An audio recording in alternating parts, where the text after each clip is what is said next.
Today we are going to learn about planning our career. In this lecture, we are going to talk about four specific topics.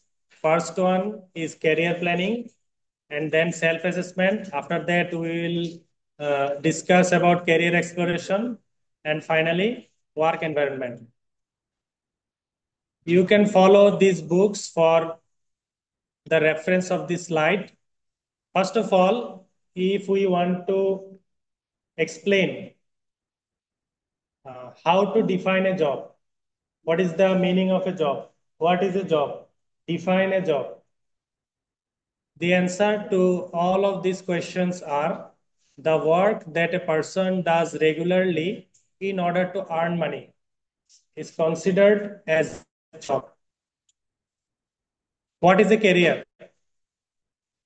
If I ask in final examination that distinguish between job and career, you may seem to be confused and you will be puzzled because you may think of like that career and job are similar things.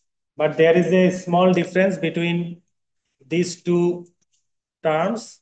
A career is a sequence of work related positions occupied by a person during a lifetime. Uh, a sequence of jobs that constitute what a person does for a living. That means career planning is sequence of jobs. Career planning does not mean that career planning itself a job. It is sequence of a job. Career planning is the process by which one selects career goals and the path to these goals. তার মানে হচ্ছে career planning হচ্ছে একটা process যার মাধ্যমে আমরা career গোল select করি এবং সেখানে যাওয়ার যে পথ, ঠিক আছে, এই গোলে যে যাওয়ার পথ সেটা সিলেক্ট করি।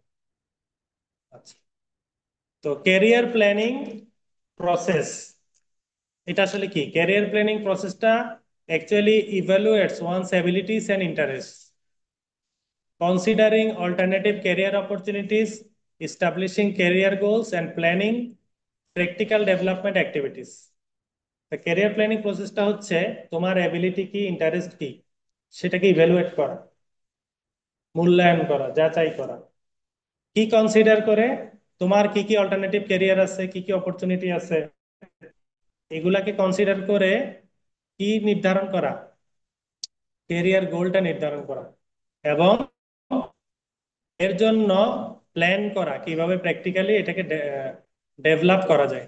ঠিক আছে, there are several definition of career planning by different person. We may memorize one or two of them for a better answer of questions in examination. If an explanatory question comes in the question that explain career planning and the question consists 7 marks, what would you write? Then this type of reference would bring you better marks in the answer. Okay, now if we explain what are the benefits of career planning, we all know career planning is very crucial for our development. The first benefit of career planning is it helps understand one's own strength and weaknesses. Career planning করতে গেলেই আমরা প্রথমে বুঝতে পারি যে আমার strength কি, weakness কি। এর আগ পর্যন্ত এগুলো নিয়ে আমরা চিন্তাই করি না। ঠিক আছে, better knowledge of career opportunities. When you are going to plan about your career, you have to determine several paths or several career goals or several external opportunities that you can have as your career. তুমি অনেকগুলো alternate খুঁজে পাবো যে আমি এখানে এটা হইতে পারি, ওইটা হইতে পারি, সেটা হইতে পারি। তারপরে ফাইনালি তুমি কি একটা পথ চুজ করতে পারবে, যেমন তুমি অপরচুনিটি গুলোর সম্বন্ধে জানতে পারবা যখন তুমি কি করবা, ক্যারিয়ার প্ল্যানিং করবা। Helps choose a suitable career. এখানে একটা শব্দ আছে, এটা হচ্ছে সুইটেবল। তুমি ক্যারিয়ার প্ল্যানিং না করলে হেল্পস চুজ এ ক্যারিয়ার হবে, ঠিক আছে, সুইটেবল হবে না। আর প্ল্যানিং করলে কি করতে পারবা, এই সুইটেবল শব্দটা বসবে তোমার সাথে। প্ল্যান প্রোগ্রাম করে যখন আমরা ঠিক করব, তখন আমরা কি একটা সুইটেবল ক্যারিয়ার সিলেক্ট করতে পারবো। Opportunity to change career plans with changing needs and environment. আর প্ল্যান থাকলে কি আমরা সময় সময়ে সুইচ করে বেটার অপরচুনিটির দিকে যাইতে পারবো, আর প্ল্যান না থাকলে এক জায়গাতেই পড়ে থাকতে হবে। After that, sense of satisfaction and achievement. How do people choose carriers? People choose careers by interest or by self-image or by personality or by social background. একটা মানুষ কিভাবে ক্যারিয়ার চুজ করে? একটা হচ্ছে interest. People tend to go after careers that they believe match their interests. মানুষ ওই সকল career চায় যেটা তারা বিশ্বাস করে যে তাদের ইন্টারেস্টের সাথে যায়। এভাবে মানুষ কি করে একটা ক্যারিয়ার সিলেক্ট করে। অনেকে সেলফ ইমেজ সেলফ ইমেজ দেখে তারপরে তার রিফ্লেকশন অনুযায়ী তার ক্যারিয়ার সিলেক্ট করে। অনেকে পার্সোনালিটি, কারো একজন সাথে কথা বলছে, তার পার্সোনালিটি শুনে মনে হচ্ছে আমার ওর মতো হইতে পারলে ভালো হইতো, তাই না? ওর অফিসে গেছে, ওর অফিসে এনভায়রনমেন্ট দেখে ইমপ্রেস হয়ে গেছে যে আমি ওর মতো হবো। পার্সোনালিটি দেখেও তারা কি হয়, ইমপ্রেস হয়ে ক্যারিয়ার প্ল্যান সিলেক্ট করতে পারে। অথবা সোশ্যাল ব্যাকগ্রাউন্ড, ঠিক আছে, অনেকে মনে করো কনজারভেটিভ সোশ্যাল ব্যাকগ্রাউন্ড থেকে আসছে, তার এক ধরনের চয়েস হবে। ঠিক আছে, আমরা প্র্যাকটিক্যাল দিকে অনেকে হচ্ছে ব্যাংকে চাকরি করতে চায় না, ঠিক আছে। অনেকের এরকম রিলিজিয়াস ব্যাকগ্রাউন্ড থেকে অনেকে ভাবে আমি আর যাই করি ব্যাংকে চাকরি করবো না, ঠিক আছে। তাহলে ওটা সে কিসের উপরে ডিসিশন নিচ্ছে? সোশ্যাল ব্যাকগ্রাউন্ড থেকে সে ডিসিশন নিচ্ছে, তার এডুকেশন বা স্কিল থেকে না, ঠিক আছে। তো এরকম বিভিন্ন ওয়েতে মানুষ কেরিয়ার চুজ করে। কেরিয়ার প্ল্যানিং আগে ছিল এরকম একদম সহজ। মানুষ জন্মগ্রহণ করত, জব চয়েস করতো, জন্মগ্রহণ করে তার জব চয়েস করে নেয়, মাঝখানে একটা প্রাইমারি এডুকেশন নিচ্ছে, জব চয়েস করছে, তারপরে হায়ার এডুকেশন ট্রেনিং নিছে, এমপ্লয়মেন্ট, দেন রিটায়ারমেন্ট। কিন্তু ক্যারিয়ার প্ল্যানিং এর নিউ যে প্যারাডিগম, সেটা হচ্ছে অনেকটা কমপ্লেক্স, ঠিক আছে। প্রথমে একজন জন্ম করলো, একটা জেনারেল এডুকেশন নিয়ে সে কি ওয়ার্কিং লাইফে চলে আসলো।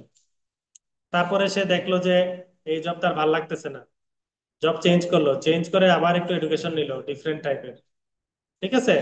চেঞ্জ জব জব চেঞ্জ করে আবার নতুন ওয়ার্কে গেল।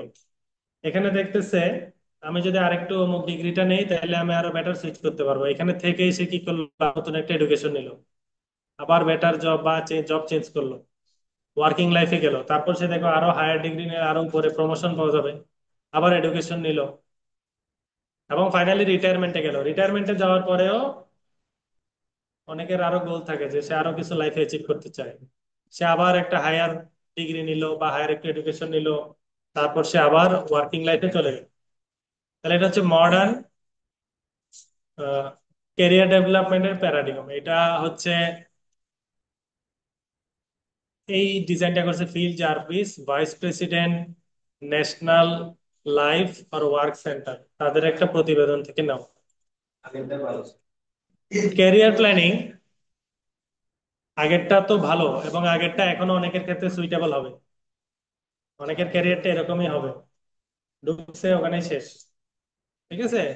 কিন্তু এটা দেখানোর উদ্দেশ্য হচ্ছে তুমি লাইফে এনি টাইম চেঞ্জ করতে পারো, বেটার অপশন বেটার অপরচুনিটিতে যেতে পারো, ঠিক আছে। আচ্ছা, now we will discuss about career planning. First of all, we have to plan our career by assessing ourselves, self assessment, নিজেকে নিজে মূল্যায়ন করা। Then we have to do the reality check, and then the goal should be set, then we should perform our action. তাহলে আগে যাচাই করতে হবে, যাচাই করে দেখতে হবে এই গোলটা কি আসলে আমার জন্য সুইটেবল কিনা। রিয়েলিটি চেক করতে হবে, রিয়েলিটি চেক করে এরপরে গোলটা ফাইনালাইজ করে তারপর অ্যাকশন নিতে হবে, ঠিক আছে। এখন আমরা যদি এমন করে সিলেক্ট করছি, রিয়েলিটি চেক করি নেই, এরপর পরিশ্রম করতেছি, তাইলে আমার এখানে সময় বেশি লেগে যেতে পারে, আমি এগুলো অ্যাটেন্ড নাও করতে পারি।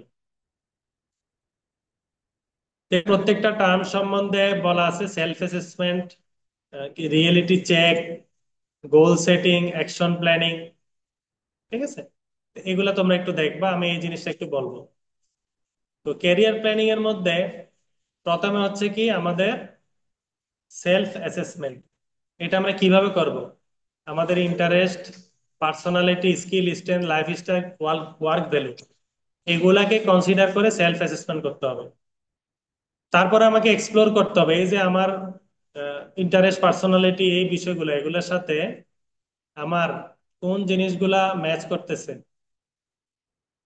এক্সপ্লোর করবো কিভাবে? ইনফর্মাল ইন্টারভিউ, বিভিন্ন জনের সাথে কথাবার্তা বলে আমি জানবো যে আমার অপরচুনিটি কোথায় আছে। ওয়ার্কশপ, কনফারেন্স, এগুলোতে অ্যাটেন্ড করতে হবে। জব সার্চ রিসোর্সেস, আমি আজকে সার্চে আজকের একটু আগে কিছুক্ষণ আগে দেখলাম, কিছু রিসোর্সে জব সার্চ করা যায়। Sign up for job, job list interview মনে হয়, জব লিস্ট আর। তারপর হচ্ছে ইন্টার্নশিপ, অনেক জায়গায় কি আমরা পেইড ইন্টার্নশিপ নিতে পারি, ফ্রি ইন্টার্নশিপ নিতে পারি। এই ধরনের ইন্টার্নশিপ নিয়েও আমরা এক্সপ্লোর করতে পারি।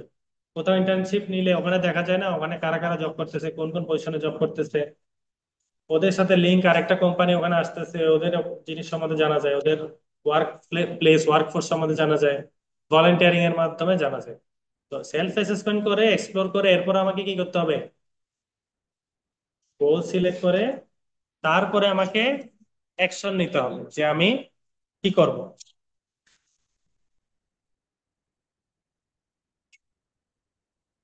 তো major steps in career planning আর self assessment, career exploration and work environment.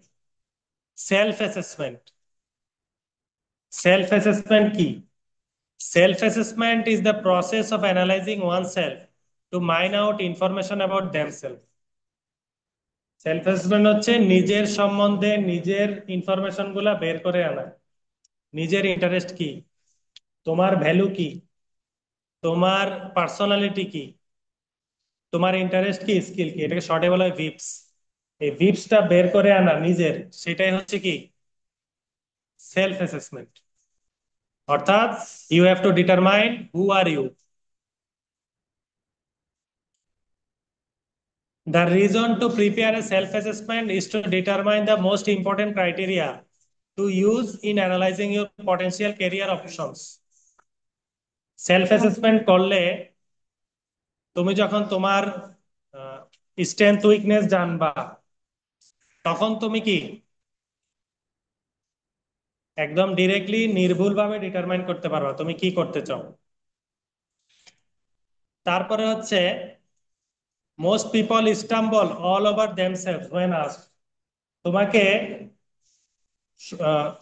যে কোনো চাকরির পরীক্ষায় জিজ্ঞেস করা হবে, tell me about yourself, what are your weaknesses, what are your strengths, what are your values, describe your personality, identify your best skills. তোমাকে ভাইভাতে বসেই জিজ্ঞেস করবে না ট্রান্সফরমার কিভাবে চলে বলো, তোমাকে বলবে না যে ডিসি ডিসি মোটরে কোন ড্রাইভার ইউজ করা হয়, এটা বলবে না। The first question that will be asked at every interview, that is, describe about yourself. Tell me about your background. Tell me about your previous life. Tell me about your strengths. Most people stumble all over themselves when they ask these questions. ঠিক আছে, অনেক ভাগা ভাগা লোকজন এই প্রশ্নে কি বলবে জানো, ও তো এই প্রশ্ন কোনদিন ভাবেই নেই, বলবে কিভাবে? কিন্তু জিজ্ঞেস করে এই প্রশ্নগুলো, এই জন্য এই প্রশ্নগুলোর উত্তর তোমার কাছে সবসময় রেডি থাকতে হবে, any time, any place, anywhere, যাতে তুমি বলতে পারো।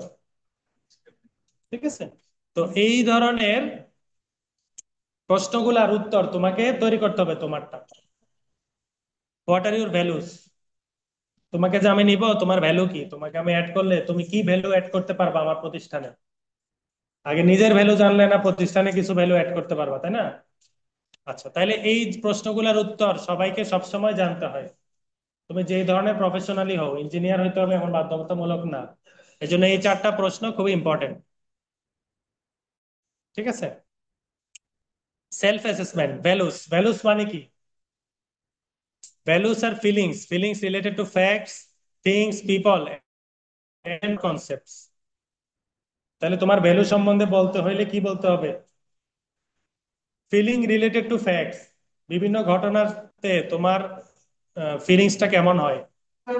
কেউ একজনকে মনে করো করো কংগ্রেচুলেট করতে তোমার কেমন লাগে, সরি বলতে কেমন লাগে, ঠিক আছে?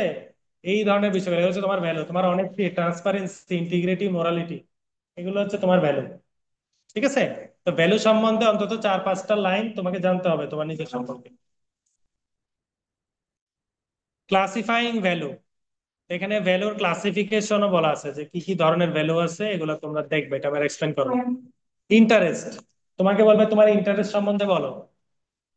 তাহলে ইন্টারেস্ট মানে হচ্ছে লাইক অর ডিসলাইক ডুইং, যে সকল বিষয় তুমি করতে পছন্দ করো অথবা না করতে পছন্দ করো, ওই সবগুলোই হচ্ছে কি তোমার ইন্টারেস্ট।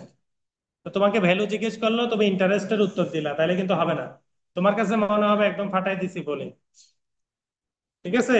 কিন্তু যে প্রশ্ন করছে সে জানে ভ্যালু কি আর ইন্টারেস্ট কি। ঠিক আছে? তাহলে তোমার কোনটার অ্যান্সার কি ওইভাবে তোমাকে রেডি করতে হবে। যেমন ওই যে আমরা একটা দেখছিলাম, ভিডিও রেজুমে, তাই না? ওখানে ও কিন্তু ওর ইন্টারেস্ট গুলো বলছে, তাই না? ও ফুটবল খেলে, এটা দেখে ওকে কি কোথাও রিক্রুট করবে, হায়ার করবে? তারপরে ওর ইন্টারেস্টের কথা বলছে, ও কি কি করতে পছন্দ করে, ভ্যালুস এর কথা বলছে, হার্ড ওয়ার্কিং, সবকিছু কিন্তু অ্যাড করছে। তো ঠিক একইভাবে তোমার ইন্টারেস্ট, তোমার ভ্যালু গুলো সম্বন্ধে তোমার অন্তত 1 মিনিট বা 2 মিনিট বলতে পারতে হবে। তো অনেক মানুষের আবার অনেক ইন্টারেস্ট থাকে, মানে শেষ নেই, সবকিছু আবার বলা যাবে না। প্রায়োরিটাইজিং ইন্টারেস্ট, তোমার ইন্টারেস্টের মধ্যে প্রায়োরিটি সিলেক্ট করতে হবে, যে যেখানে বললে সুইটেবল হবে ওইগুলা প্রায়োরিটি সিলেক্ট করে তোমাকে কি তোমার ইন্টারেস্ট সিলেক্ট করতে হবে। To some people work is play and play is work. কিছু মানুষের জন্য কাজ হচ্ছে অনেকটা গেমের মতো, ঠিক আছে, আর গেম হচ্ছে কাজের মতো। ঠিক আছে? পার্সোনালিটি, তোমাকে বললো যে tell me about your personality. The personal quality component of the self-assessment is, sets the stage, even assuming a perfect combination of education. ঠিক আছে, এই লাইনটা খুবই ইম্পর্টেন্ট। দেখো, even assuming a perfect combination of education, experience and skills, a job offer in a career field is not assured. ঠিক আছে? এই শব্দটা কিন্তু খুবই শক্ত। এই যে পারফেক্ট কম্বিনেশন আছে তোমার কিসের, এডুকেশন আছে, এক্সপেরিয়েন্স আছে, স্কিল আছে, তাও কি তোমার ক্যারিয়ার ফিল্ড আছে, ওই ক্যারিয়ার ফিল্ডে যে জব পাবা এটার সিউরিটি নাই। এর মধ্যে ব্রেকডাউন হইতে পারে তোমার personality. An employer assessment of personal quality is the key factor in the employment decision. অনেক এক্সপার্টরা বলে that this assessment is 90% of the decision. যে একটা লোককে মানুষ নেয়, জবে হায়ার করে বা কোনো একটা কাজে হায়ার করে, সেটা সে কতটুকু এডুকেশন, কতটুকু এক্সপিরিয়েন্স, স্কিল, এগুলো যেমন দেখে, এখানে সবচেয়ে বেশি গুরুত্ব পায় তার পার্সোনালিটি কেমন, তার ব্যক্তিত্ব কেমন, তার কথার দাম কেমন। ঠিক আছে? সে তার বিহেভ কেমন, এসব দেখে কি করে সিলেক্ট করে। অনেক ক্ষেত্রে একদম সবকিছু পারফেক্ট কম্বিনেশন আছে কিন্তু পার্সোনালিটি দুর্বল, এই ধরনের লোককে কি করা হয় না, কোথাও হায়ার করা হয়। ঠিক আছে? You must have a firm grasp on your personal qualities. Holland 6 personality type. হলের নামে একজন 6 ধরনের পার্সোনালিটির কথা বলছে, এটা আমাদের সবার মধ্যে আছে, কারোর মধ্যে একটা, কারোর মধ্যে দুইটা।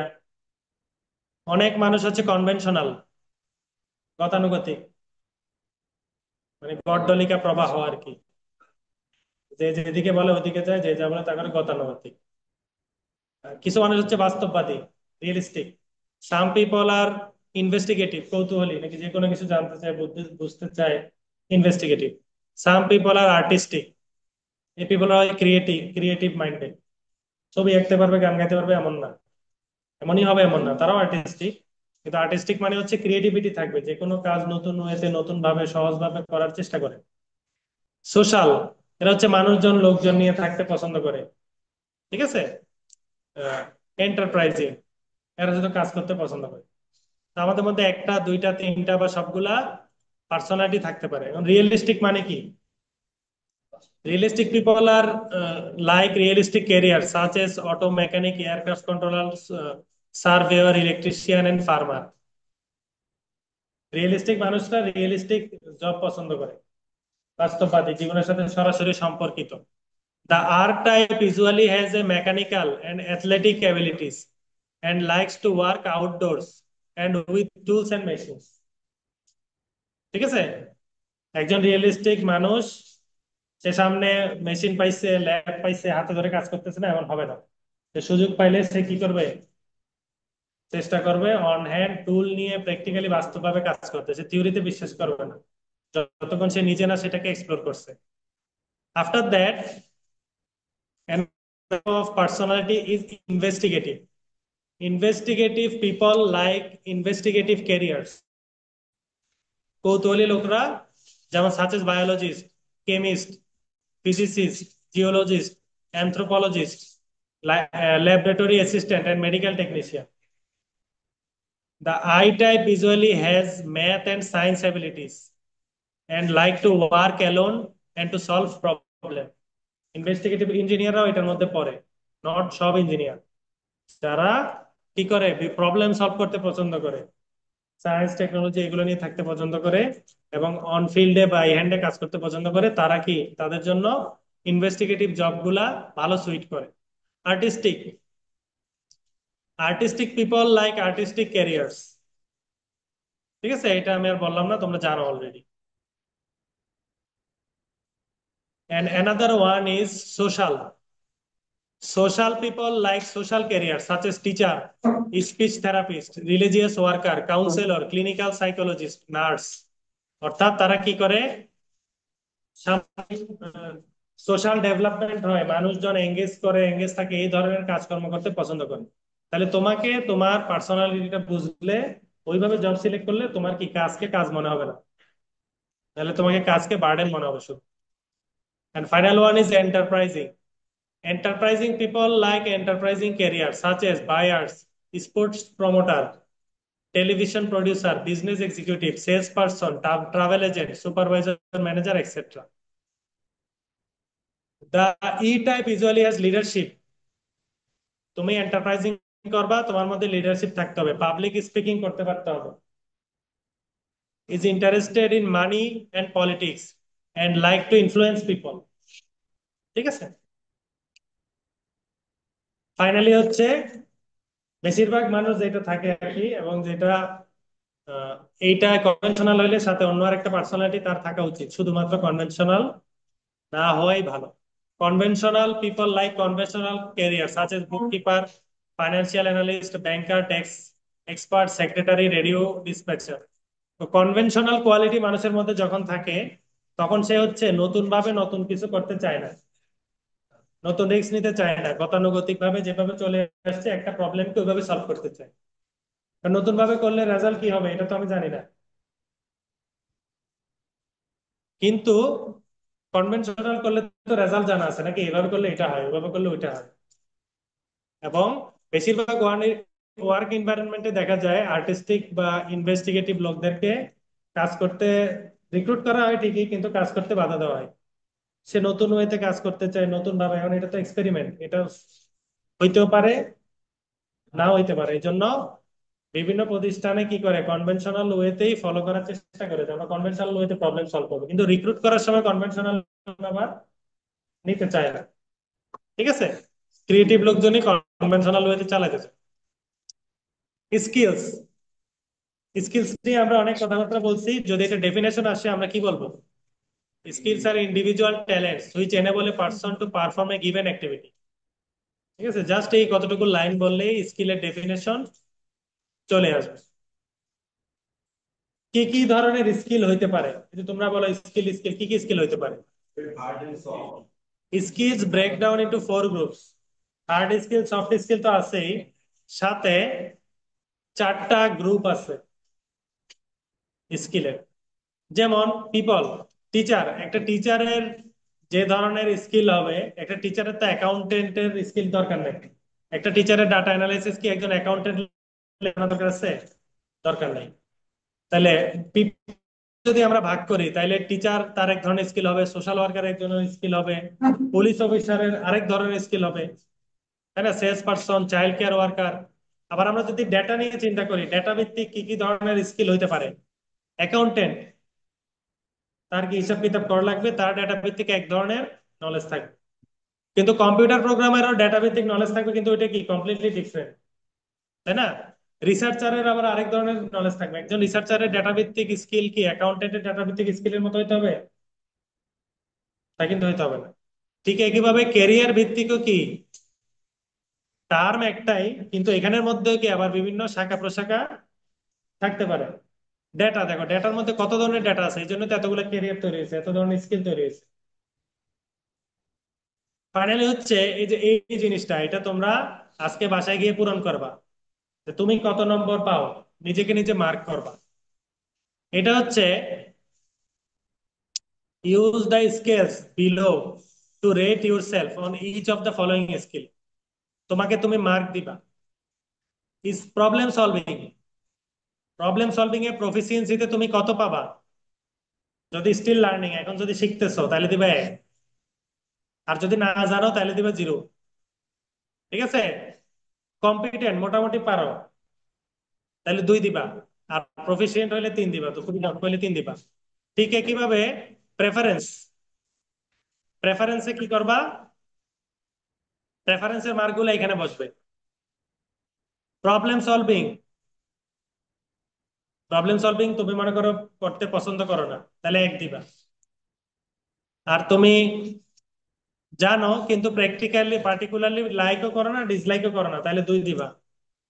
Are really enjoy using this skills, skill আছে এবং অ্যাপ্লাইও করো, করতে ভালো লাগে, তাহলে 3 দিবা। এরপর এটা মাল্টিপ্লিকেশন করে যোগ করে দেখবা যে তুমি কত স্কোর পাও এখানে, তাহলে তোমার কোনটাতে কোনটাতে ঘাটতি তুমি তখন টের পাবা। ঠিক আছে? তাহলে এটা হচ্ছে আমাদের সেকেন্ড স্লাইডের 36 নম্বর পেজ। এটা তোমাদের একটা টাস্ক থাকলো।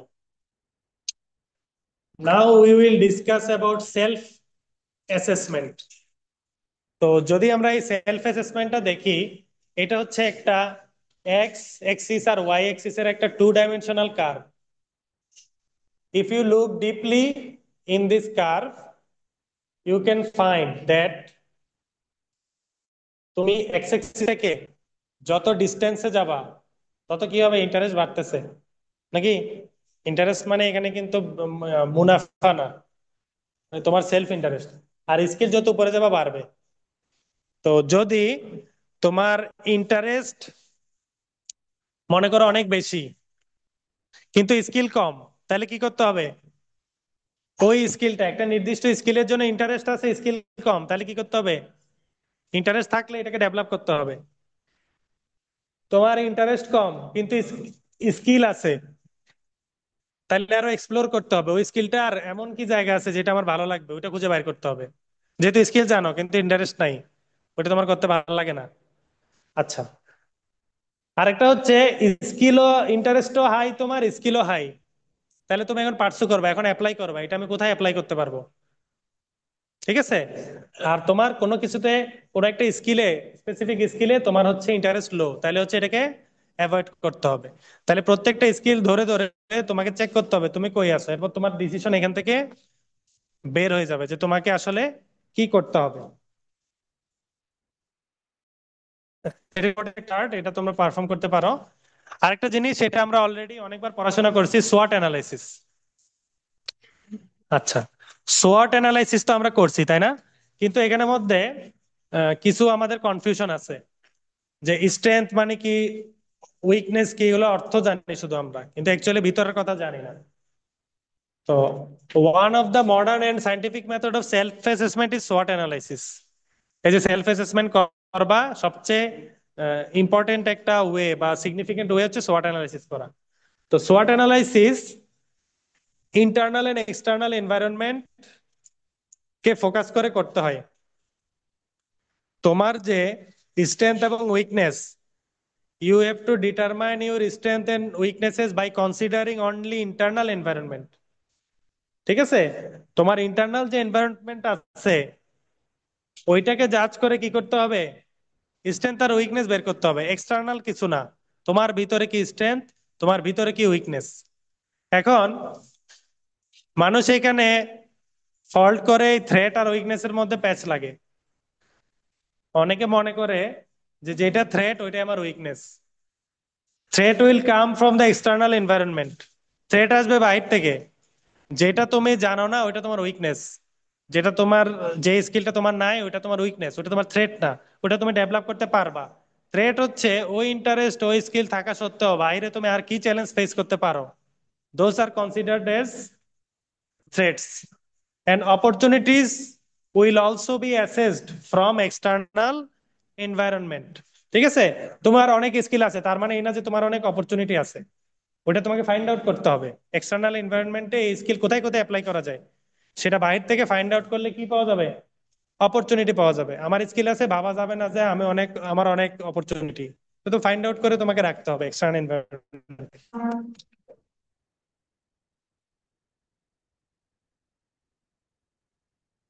তো ওই জিনিসটাই যেটা এখানে বললাম, ইন্টারনাল এনভায়রনমেন্ট থেকে কি হয় স্ট্রেংথ উইকনেস, আর এক্সটার্নাল থেকে অপরচুনিটিস আর থ্রেট বের করতে হয়। তো পরীক্ষায় যখন আসে এক্সপ্লেন কোন একটা জিনিসকে সোয়াট অ্যানালাইসিস করতে বলছি, কারণ সবাই কি করছে, এস মানে স্ট্রেংথ, ডাব্লিউ মানে উইকনেস, ও মানে অপরচুনিটি, টি মানে থ্রেট, এই ব্যাখ্যাগুলো লিখে দিচ্ছে। এটা কিন্তু প্রপার অ্যান্সার হয় নাই। ওই জিনিসটার স্ট্রেংথ কি ওইটা লিখতে হবে, ওই জিনিসটার উইকনেস কি সেটা লিখতে হবে, তাই না? এস মানে স্ট্রেংথ এটা তো আমি জানি, এটাকে লিখে ব্যাখ্যা করে আসলে হবে না। তোমাকে বলা হয় না যে সোয়াট অ্যানালাইসিস জিনিসটাকে এটা ব্যাখ্যা করে, এটা বলা হয়নি। কোনো একটা জিনিসকে সোয়াট অ্যানালাইসিস করতে বলা হয়েছে, তাহলে ওইটার সাপেক্ষে কি you have to explain in that way. Finally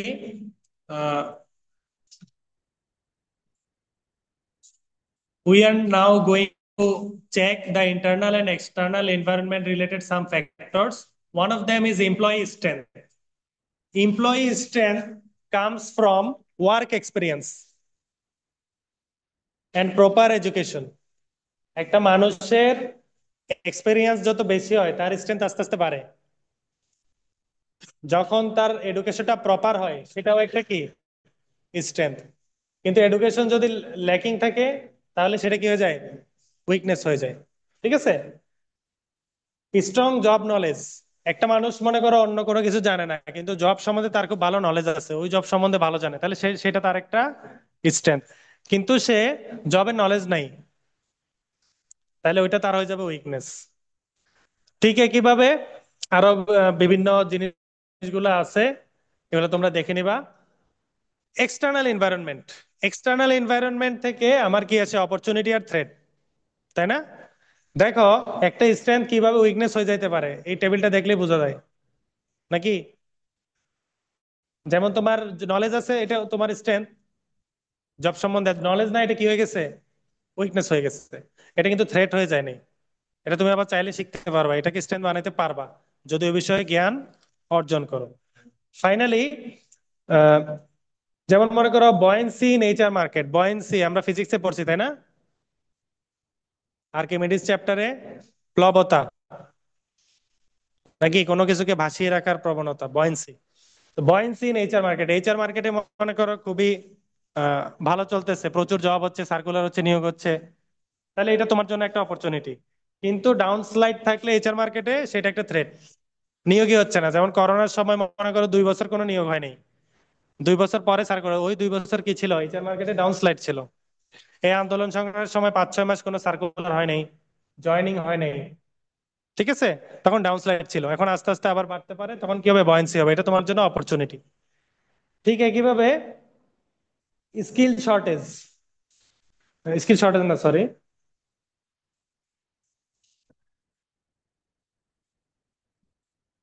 এটা একটু দেখতে হবে, এটা মানে কোনো টাইপিং মিস্টেক আছে, এটা আমি ইয়া করে ঠিক করে দিব। Increased self knowledge, competitors with better job hunting skills. এখানে দেখো তোমার থ্রেট আর কি কি হইতে পারে। একটা থ্রেট হচ্ছে তোমার সমান কেউ আছে কিন্তু তার তোমার চেয়ে স্কিল বেশি, সবকিছু সমান কিন্তু স্কিল বেশি, তাইলে এটা তোমার জন্য থ্রেট। এটা কিন্তু তোমার ইন্টারনাল, এটা এক্সটার্নাল থ্রেট, তোমার জন্য তো থ্রেট তৈরি হয় নাই। আরেকটা হচ্ছে কি, অন্য কেউ আছে যারা তোমার সবকিছু তোমার সমান, কিন্তু ওরা জব হান্টিং জব সার্চিং এ ওরা এক্সপার্ট, তাহলে এটা তোমার জন্য থ্রেট। যদি এই জিনিসটা না জানো, একই যোগ্যতা নিয়ে ও বেটার জায়গায় ঢুকে যেতে পারবে, যেহেতু ও জব হান্টিং করতে জানে। তাহলে এটাও তোমার জন্য একটা থ্রেট। তাহলে থ্রেট যে তোমার কল্পনার ভিতরে হবে এমন না, তোমার কল্পনার বাইরেও কি থ্রেট আছে।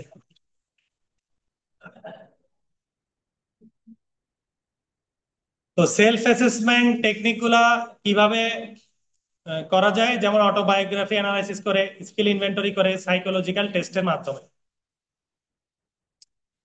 দেখো, একটা মানুষের সেলফ অ্যাসেসমেন্ট আমরা কিভাবে করতে পারি? Aptitude test. অ্যাপটিটিউড টেস্ট মানে কি? Aptitude test purport to measure certain personal characteristics which might indicate the capacity to acquire some specific knowledge or skills. যেমন যারা বিদেশে বিএসসি করতে যায়, তারা কিন্তু এখান থেকে একটা পরীক্ষা দিয়ে যাইতে হয়। সেই পরীক্ষার নাম কি? এসএটি, স্ট্যান্ডার্ড অ্যাপটিটিউড টেস্ট, নাকি? যারা মাস্টার্স পিএইচডি করতে যায় তারা আরেকটা পরীক্ষা দিয়ে যায়, অ্যাপটিটিউড টেস্ট, এটার নাম হচ্ছে কি? GRE, graduation record examination. তো ওখানের মধ্যে কি করা হয়? প্রবলেম সলভিং, তাদের যে অ্যাপটিটিউড, ওই অ্যাপটিটিউডটা টেস্ট করা হয়। তারপরে আর কিছু টেকনিক হচ্ছে ইন্টারেস্ট ইনভেন্টরি। ইনভেন্টরি মানে কি? ইনভেন্টরি শব্দের অর্থ কি? ইনভেনশন মানে আবিষ্কার। দেখো, ইনভেন্টরি শব্দের অর্থ কি দেখো। তুমি লাইফে এমন কোনো জব পাবা না যেখানে এই শব্দটা ব্যবহার হচ্ছে না, খুব বেশি ব্যবহার হয় জব ফিল্ডে।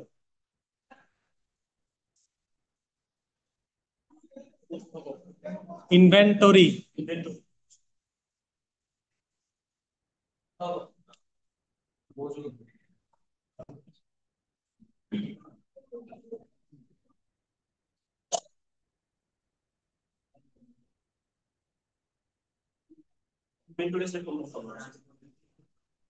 ইনভেন্টরি মানে হচ্ছে মজুদ, তোমার কি পরিমাণ ইন্টারেস্ট মজুদ আছে, ঠিক আছে? সেই ইন্টারেস্ট গুলা সম্বন্ধে তোমার যখন প্রপার নলেজ, প্রপার আইডিয়া থাকবে, তখন হচ্ছে তুমি কি সেলফ অ্যাসেসমেন্ট করতে তোমার সুবিধা হবে। এবং বিভিন্ন ইন্টেলিজেন্ট টেস্ট, এই ইন্টেলিজেন্ট টেস্ট গুলা দেওয়ার মাধ্যমেও তুমি সেলফ অ্যাসেস করতে পারবা। ফাইনালি হচ্ছে পার্সোনালিটি টেস্ট।